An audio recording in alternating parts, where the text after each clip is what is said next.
बच्चों, आपके सामने 80 शब्द प्रति मिनट गति का डिक्टेशन दे रहा हूँ। Yes, start.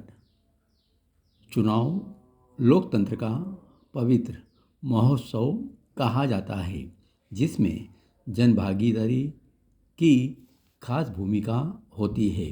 कभी राजनीतिक प्रक्रिया जनाधार पर टिकी रहती थी और जनता को अपेक्षा, इच्छा और अनिच्छा को आधार बनाकर जनप्रतिनिधियों का लोक के स्थानीय स्तर पर चयन का अवसर मिलता था।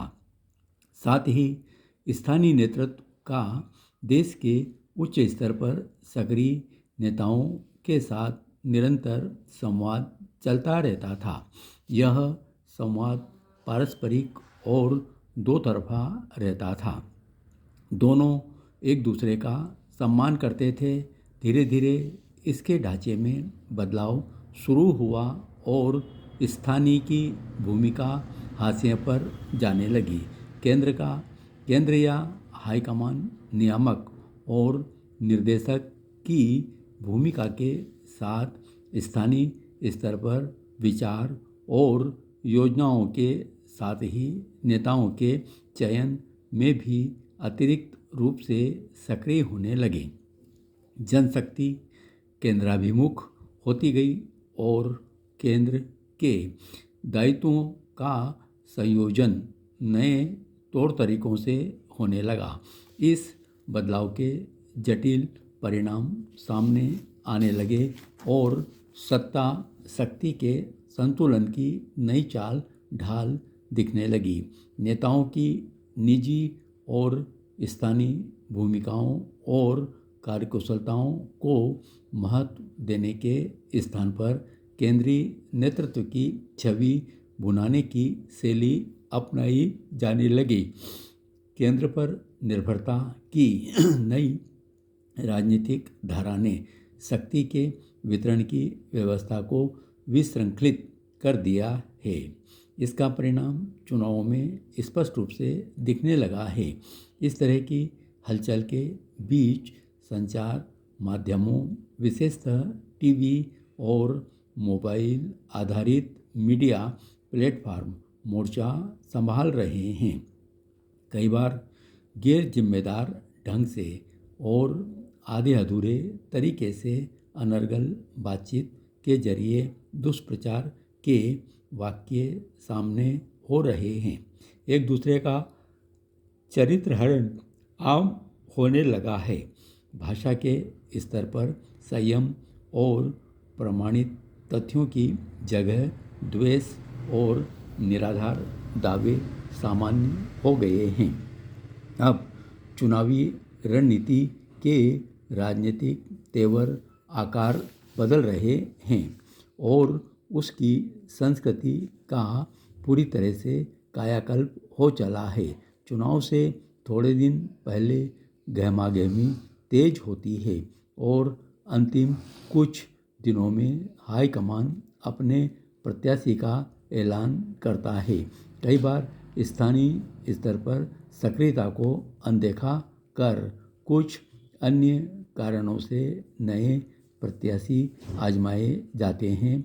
मजबूरी में ही सही 5 साल तक या उससे भी ज़्यादा समय से भूली बिसरी जनता की सुध ली जाती है। चुनाव आते ही सभी राजनीतिक दल जादू का अपना पिटारा खोलते हैं और उनकी सोई हुई जन संवेदना जागती है। आहत जनता को राहत देने के लिए कमर कसते हुए सभी राजनीतिक दल सुविधाओं की लंबी सूची तैयार करने में जुट जाते हैं। बस की मुफ्त यात्रा, स्कूल, अस्पताल, नौकरी, कर्ज और खैरात में रुपए यानी जीने के लिए जो भी चाहिए उस सूची में शामिल किया जाता है। चुनावी राज्यों में पुलिस द्वारा करोड़ों रुपए की जब्ती और शराब की आवाजाही आम बात हो गई है, जिनका कोई दावेदार नहीं मिलता है। यह सब इसलिए होता है ताकि जनता को अधिकाधिक मात्रा में लुभाया जा सके। अब धन बल के जरिए वोट बैंक की कोशिश होने लगी है। जन प्रलोभनों की यह अजीबोगरीब पेशकश यह सिद्ध करने के लिए मीडिया में खूब प्रचारित की जाती है कि ऐसा करने वालों जैसा लोग शुभेच्छु कोई दूसरा नहीं है।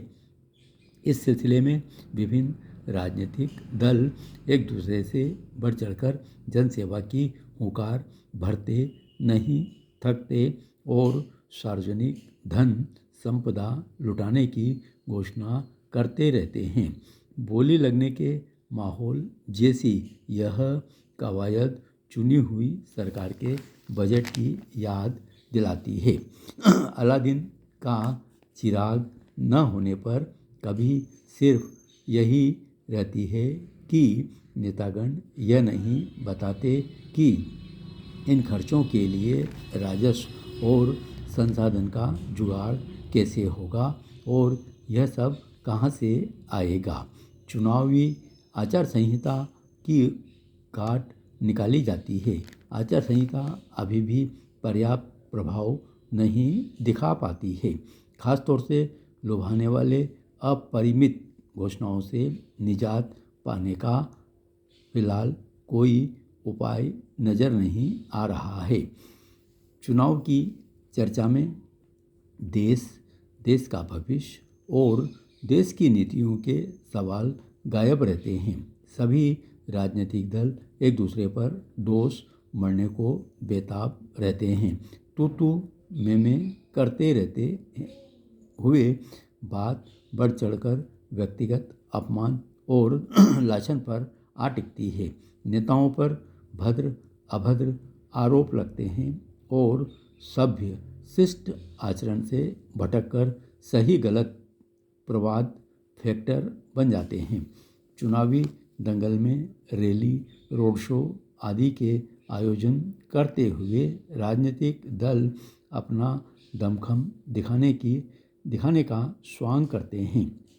उस दौरान यातायात और जन सुविधाएं जरूर ठप हो जाती है। उल्लेखनीय है कि घोषित हो रही सुविधाओं का फौरी आकलन और आख्यान जनता को मुफ्तखोरी की राह दिखाने में कोई कोर कसर नहीं छोड़ता है। वंचित उपेक्षित समुदायों के लिए आरक्षण का ब्रह्मास्त्र चलाया जाता है और जातिगत आरक्षण का प्राविधान निरंतर व्यापक किया जा रहा है। उल्लेखनीय है कि संविधान की यह व्यवस्था अल्पकाल के लिए ही की गई हो। वोट बैंक की भीषण राजनीति को प्रश्रय देते हुए उसका विस्तार नाना प्रकार से बढ़ाया जा रहा है।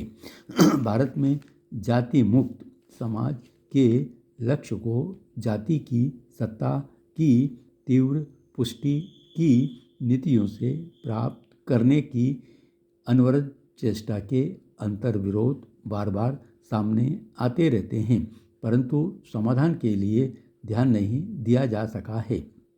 राजनीति की दृष्टि से यह मुफीद नहीं लगता और योग्यता और अवसर का तालमेल बिठाने की कोशिश धरी रह जाती है।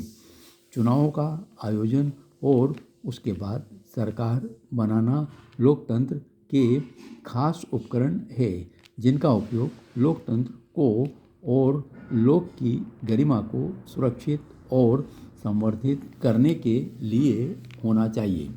देश के हित में समाज के विधान का कोई विकल्प नहीं है। राजनीति एक सेवाधर्मी उपक्रम होना चाहिए, जिसका दीर्घकालिक नियोजन आवश्यक है। सामान्य जीवन में इसके प्रति उदासीनता के भाव ने राजनीति में मूल्यहीनता को बढ़ावा दिया है। आज भारत एक सशक्त राष्ट्र के रूप में उभर रहा है। इस अवसर पर राजनीति में मूल्यों की पुनर्स्थापना जरूरी हो गई है। सभी अंशभागियों के लिए इस दिशा में विचार करना आवश्यक हो गया है।